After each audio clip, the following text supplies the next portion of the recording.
Imagine me as an 8-year-old boy with a thick head of blonde hair. I know it's hard to imagine, but at one point that was my life. And at that time I made a decision that I wanted to be a firefighter. That was all I wanted to do. Into high school, all I wanted to be was a firefighter. The careers advisor, she told me, go to college, study public services, which was a new BTEC, and that's your best chance of getting in. So that's what I did. The fire brigade used to come in quite frequently, and they said to me at the age of 19, look Adam, you've not got much life experience, go and get some life experience, then you stand a better chance of getting in. So I'd learned about the Marines, and I joined the Royal Marines and became a Royal Marines Commando. Spent 5 years doing that, and then thought now's the time where I can walk out and seamlessly just breeze into the fire brigade. So I did, I left. I applied and it didn't happen. I applied again, it didn't happen. And I applied 2 more times over the next 2 years. And unfortunately, it didn't happen.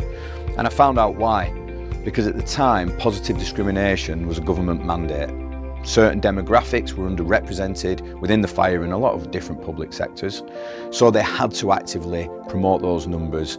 And unfortunately, that meant the colour of my skin and my gender prevented me from getting an opportunity to get that job. That set me out on a corporate career, which I went through and I had some great success.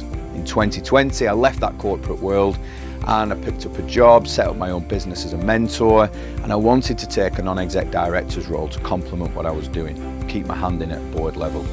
But when I started to look, I had 5 different roles in front of me, and each of the roles said that they were actively seeking somebody from LGBTQ+ or from BAME.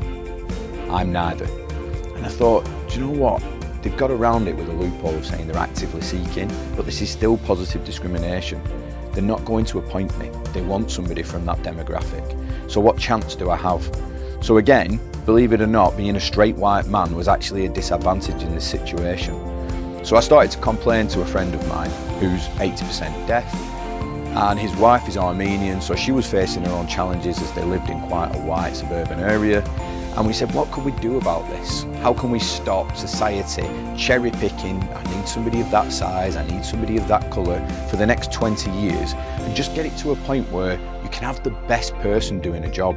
Because I'll tell you what, I don't care what colour or gender the firefighter is that turns up at my house to save me and my family. I just want to be saved. I don't care about that.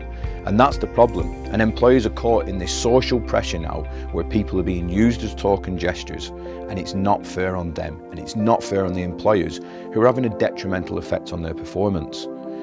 So we created a standard, we created a process that eliminates bias. And then we decided to give this to employers, we needed to build some software to house it. So we built our app, and now we've got the app, and now we've got the standard, and now we're certifying companies who are coming on that journey to do things ethically and be bias-free in appointing new hires and also internal promotions. I'm Adam Bottrell, we're Equal Employer, we are the global standard in hiring, and we're going to change the world.